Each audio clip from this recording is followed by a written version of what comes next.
Y'all know who this is. This is your boy Dashy True Inferno. Alright, let me explain something about the voting real quick. Because remember, last week I asked you guys what 80s duo albums shall I review for next week, aka this week. And the choices were Eric B and Rakim, Paid in Full, Kool G Rap and DJ Polo, Road to the Riches, Public Enemy, It Takes a Nation of Millions to Hold Us Back, and EPMD, Strictly Business.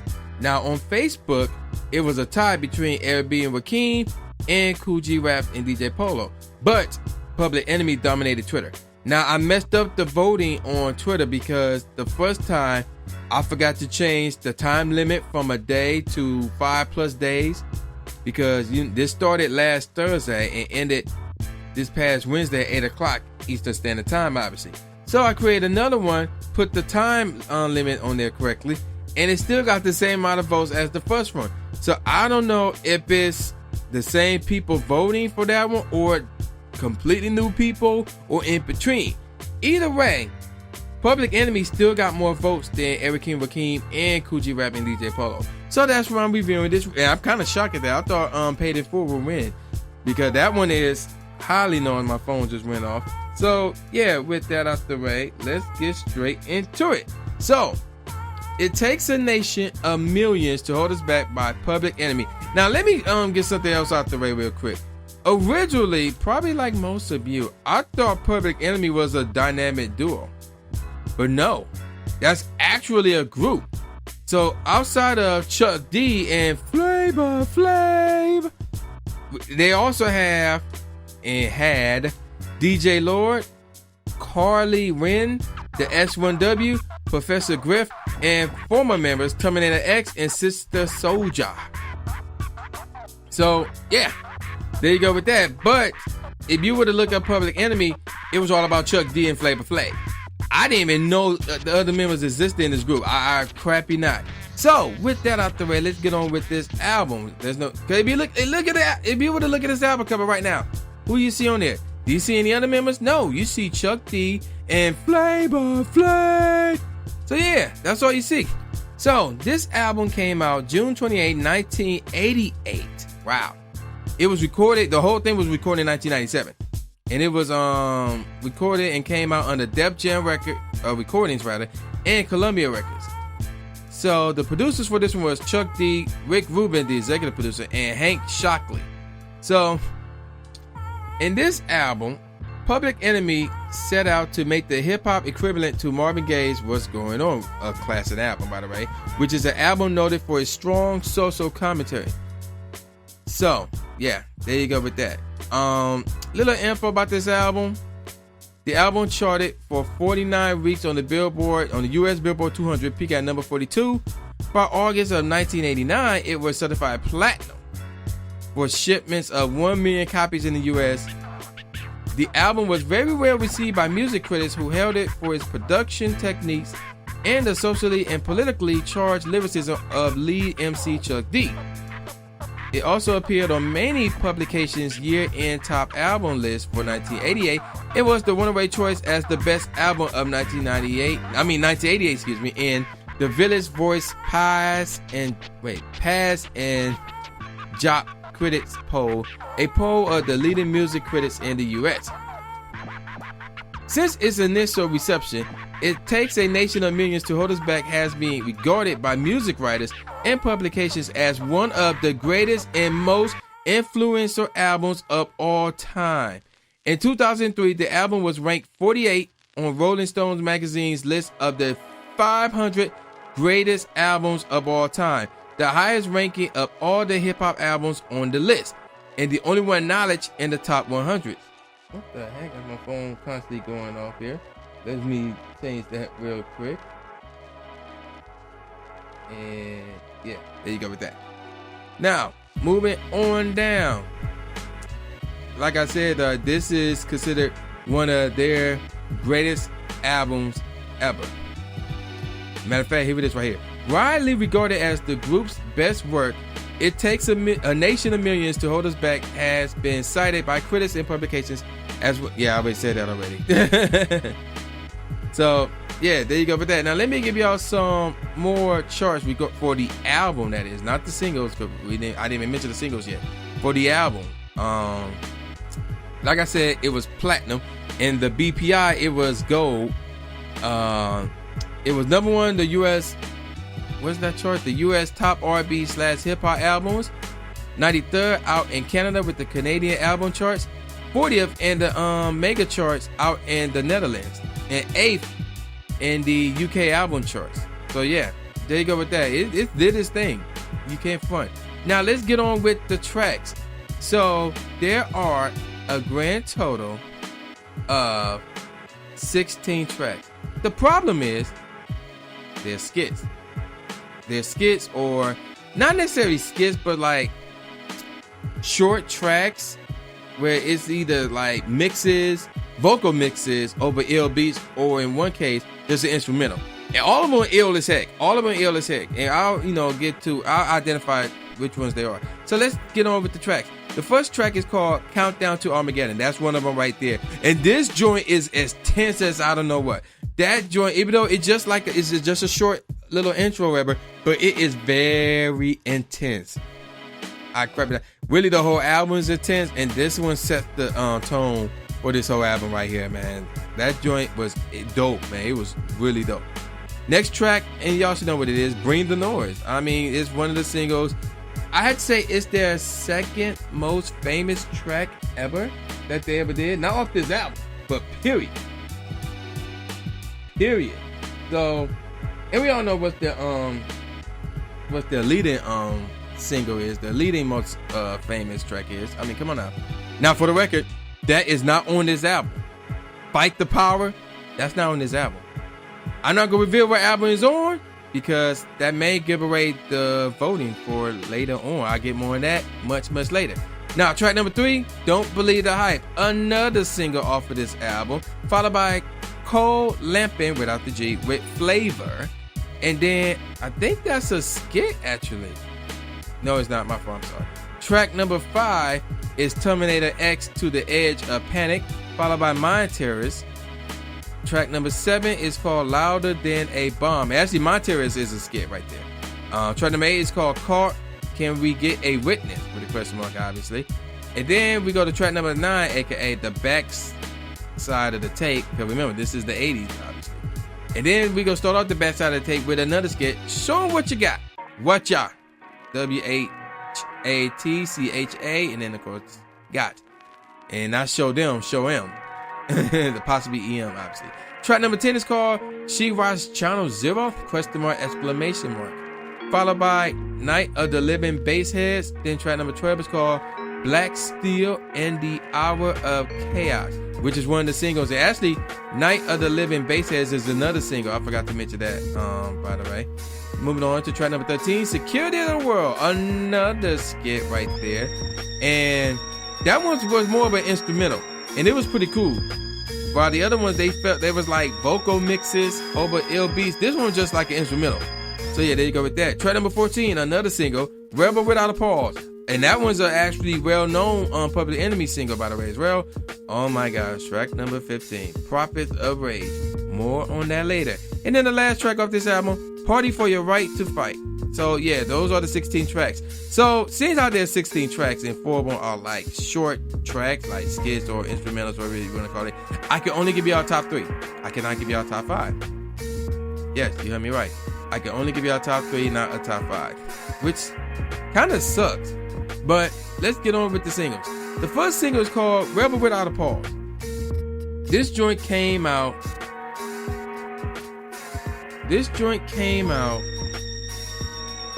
in 1987. I was looking, I'm like, why am I not seeing a release date? But yeah, there it is. Actually, it came out July 1987. I think I said 88 like 80, but I meant 87. This title is a reference to the 1955 film Rebel Without a Cause. So, and actually this song was the first song created for this album. The group has recently finished a tour with fellow Def Jam artists LL Cool J and Eric B and Rakim, among others. According to Chuck D, the group felt that their prior album, Yo, Bone Wars, The Show, was already dated, and that's their first album, by the way, as production innovations have occurred during the album's release that he felt made it sound like a timestamp of 1986. Chuck D and Bomb Squad leader Hank Shockey wanted to push the innovation in hip-hop instead of following it, and decided one key idea to separate themselves from other hip-hop acts was to speed the BPM of the songs. Chuck D said in the interview, and I quote, "Most rap records at the time had a BPM of 98 beats per minute. BPM. Our stuff was around 109. So yeah, they have experimented with faster beats at concerts and loved the added energy it gave the crowd, so decided they want to make a record to capture their live energy." So yeah, there you go with that. Now, in this album, each tracks off this album have a lot of samples, by the way. And there was a music video for this song as well. And the song was in the 1999 video game Thrasher, Skate and Destroy. And it was also in Grand Theft Auto San Andreas on the classic hip-hop station, Playback FM, for which Public Enemy's frontman Chuck D voiced the station's DJ, Fourth Reich MC, as is the grunt on Master Sounds 98.3. So, yeah. Now, as far as the charts, again, there's a lot of info on this album. Let's take a look at the charts. See if this song made it on the charts anywhere. Rebel Without a Pause, 37 in the UK charts, which is the UK single charts. Unfortunately, that's it. Let's move on with the next single, which is called Bring the Noise, which also came out in 1987, or to be precise, this one came out November 1987. So Bring the Noise was also on the soundtrack of the 1987 film Less Than Zero. It later became the first song. Yeah. Where are we? Okay. And then we get more on the charts later. The song's lyrics, most of which are delivered by Chuck D, with interjections from Flavor Flav, include boasts of Public Enemy's prowess, an endorsement of Nation of Islam leader Louis Farrakhan, retorts to unspecific critics, and arguments for rap as a legitimate music genre on par with rock. The lyrics also have a remarkable metrical complexity, making intensive use of meters like diatonic hexameter. We're gonna go with that. The title phrase appears in the chorus. The song includes several shout-outs to artists like Run DMC, Eric B, LL Cool J, and unusually for a rap group, Yoko Ono, and thrash metal band Anthrax. Allegedly because Chuck D was flattered about Scott Ian wearing Public Enemy shirts while performing Anthrax gigs. And Anthrax will later collab with Chuck D to cover the song. So, yeah, there you go with that. Now let's get on with, and again, samples was included in this song, and there was an Anthrax version of this song as well. And this song was 56 on the US Billboard Hot R&B Hip Hop Singles and Tracks. Oh my gosh, the Anthrax version. It was number 10 on the New Zealand charts, which is the Recorded Music New Zealand charts, I guess, and 14th on the Official Charts Company, which is done out in the UK. And of course, there was a few remixes. I ain't gonna get on that because that's way too much information. But yeah, there you go with that. Moving on to the third single of this album, which is called Don't Believe the Hype, which came out in June of 1998. Wow, that's a long time from November 87 to June 1988. But anywho, the song lyrics are mostly about the political issues that were current in the United States at the time of its release. Now, and that's basically it as far as this track. It was as high number 21 on the US Billboard Dance Music / Club Play Singles, 18th on the US Billboard Hot R&B / Hip Hop Singles and Tracks, and 17th on the US Billboard Hot Dance Music / Maxi Singles sales. Man, these charts was out of control back in the day. That's all I can say. So, wow. And actually, no, Don't Believe the Hype also went international, as did Bring the Noise. Bring the Noise was 32nd on the UK single charts, while Don't Believe the Hype was 46 on the Recording Industry Association of New Zealand charts, and 18th on the UK single charts as well. So yeah, there you go with that, with Don't Believe the Hype. The next single is called Night of the Living Basshead, and that single came out October 1988, and there's a little bit of information here. The lyrics deal with the effects of crack cocaine on African Americans during the 1980s crack epidemic, referring to the slang for cocaine base. So yeah, there you go with that. Of course, there's a music video for this as well, and it was 62nd on the US Hot R&B/hip-hop singles and tracks done by Billboard, obviously. And regarding if this song went international, yeah, it did. New Zealand charts, I ain't reading that again, 21st, and the UK singles, it was 63rd there. And then the fifth and final single off this album is called Black Steel and the Hour of Chaos, which came out sometime in 1989. We don't know when, but it just came out sometime in 1999. Now, the song tells the story of a draft dodger who makes a prison escape. It is built on a high-pitched piano sample from the 1969 Isaac Hayes song, oh my gosh, Hyperbolic Syllabic Sequodalic Mystic for the album Hot Butter. So I probably said that wrong, and some of y'all probably can say that better than I could. But yeah, y'all should know what this song is if you follow Isaac Hayes. Anywho, the vocals are done mostly by lead Public Enemy rapper Chuck D with sidekick Flavor Flav appearing in between verses, seemingly speaking to Chuck over the phone. Flavor went to another room and did actually call the studio to achieve this effect. So yeah, there you go with that. Now regarding the charts, and of course this song uses a lot of samples. Now this was 86 on the Billboard Hot R&B/hip-hop singles and tracks, and 11 on the Billboard Hot Rap Singles. And let's see, it was used in in movies and television, but none of them are worth mentioning. So let me see if this song made the international chart, and it did not. So finally, we are done with the singles. Now let's move on to my personal favorite songs off of this album. Now we go again, start from the eliminating like the skits. We're gonna start from the bottom and work our way up. Starting with Caught, Can We Get It With This? That one was and that's all I'm gonna say about that. Followed by She Watched Channel Zero.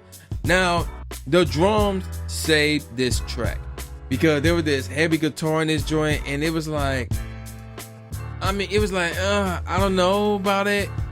It didn't fit, even though the whole beat is based off of that guitar, but the drums saved the track. They really did. If those drums, that exact snare, that exact kick was not a part of this track would have sucked. I crap you not. Now moving on up, Party for Your Right to Fight, followed by Black Steel and the Hour of Chaos. That one was not bad actually. That one was pretty good. Night of the Living Bassheads was really good. Don't Believe the Hype was dope, followed by Cold Lampin' with Flavor was dope. Now we're gonna get to the ill stuff. Louder Than a Bomb was ill. And of course, Bring the Noise was dope. Really, really dope. You should have heard this song already. It is dope as heck. Now let me give y'all my top 3. Number 3, Rebel Without a Pause. This is another song you should have heard. Cause like I said, this song was Public Enemy's third most famous song that they ever did. And it is dope as heck, without question. The second best track off this album, Terminator X To the Edge of Panic. The beat is ill. Like, it is really out cold. I can't put into words how out cold this beat is right here, sir. But number one, Prophets of Rage. Now let me explain something to you real quick. When I been doing these charts from albums off the 80s, I have not heard any of these albums. Cause obviously, I was a kid back then, like in the late 80s, so I wasn't really into rap like that. I was a kid back then. Grown-ups was a bit more strict back then. So I never really heard any of these albums. I never heard any Public Enemy albums. But when I heard Prophets of Rage, like right before I started recording this joint right here, man, I nearly lost my shit. It was that dope. The lyricism was dope. The beat was dope. Everything about this track is dope. And if I listen to this track a few more times, over and over and over and over and over and over and over and over and over and over and over and over and over again, I could get myself into saying that this is one of the best rap / hip hop tracks of all time. It is that dope. I nearly lost my shits when I heard this track. I was like, where have this track been my whole life? Like, oh my gosh. So yeah, Prophets of Rage, dope as heck, dog, without question. Now, let me give y'all some professional reviews. So we're gonna start with All Music, 5 out of 5 stars. Chris Gow's Record Guide, A+. Encyclopedia Popular Music, 5 out of 5 stars. NME, 10 out of 10. Pitchfork, 10 out of 10. Q, 5 out of 5 stars. The Rolling Stone Album Guide, 5 out of 5 stars. Select, 5 out of 5. Slant Magazine, 4.5 out of 5 stars. Spin Alternative Record Guide, 10 out of 10. So basically, every damn professional critic gave this album a perfect score, with the exception of Slant Magazine, which gave it a near, like, it was very close of giving it a perfect score. Like, it was just a half a star away. So, what do I think about this album? It's not a hard one for me. This is a 5 out of freaking 5. I mean, come on. And never mind what the professional critics say, I heard this joint for the first time and I was blown away by the intensity and the beats and the lyricism. Chuck D and even Flavor Flav did his thing on this album. This is a 5 out of freaking 5. You need to have a physical copy of this album in your collection. In fact, I may go look for one for myself, because that's how dope of an album this is. This is like, of all the Throwback Thursdays videos that I have done where I listen to albums for the first time, this was the best one. This was the best one. I like, dog, it's so intense. Which leads me to next week's video. What album should I review for next week? Well, seeing how this Public Enemy, and here's the thing about this Public Enemy album, it is one of their greatest albums. It's arguably their best album that they ever did. So now I'm intrigued. Like, I want to listen to more of this. So I'm gonna let you guys vote. Which Public Enemy album should I review for next week? Should I review Yo, Bone Rush the Show? This one was their very first album. So yeah, that's one reason why you should vote for this album. Fear of a Black Planet, and that's their third album. And here's the main reason why you should vote for this album. Fight the Power is in this album right here. Apocalypse 91, The Enemy Strikes Back, that's their fourth album. And this one was platinum. It was gold in the MC, and BPI it was silver. And the charts, this one, charts wise, this is their best album ever, charts wise. So this is a reason why you should vote for this album. And of course, their fifth album, Muse, Slick in Our Mess Age. And this one was gold in the RIAA. Chart wise, it did really good as well. I had to say this is like number 2. So that's the reason why you should vote for this album. So again, let me give y'all the 4. Yo, Bone Rush the Show. Fear of a Black Planet. Apocalypse 91, The Enemy Strikes Back. Or Muse, Sick in Our Mess Age. So those are the 4 albums. So I basically gave y'all their first, third, fourth, and fifth album that they ever did. Now, they've been making albums all the way up to last year. Can you believe that? 2015. So yeah, those are the 4 choices for you. Which Public Enemy album shall I review for next week? Because I'm intrigued. I want to listen to more of it. So yeah, there you go with that, man. So yeah, man, y'all know who this is. This is Junior Ryan II, aka Mr. Smash Adams, saying peace out, y'all, and I'll see y'all next time. Oh!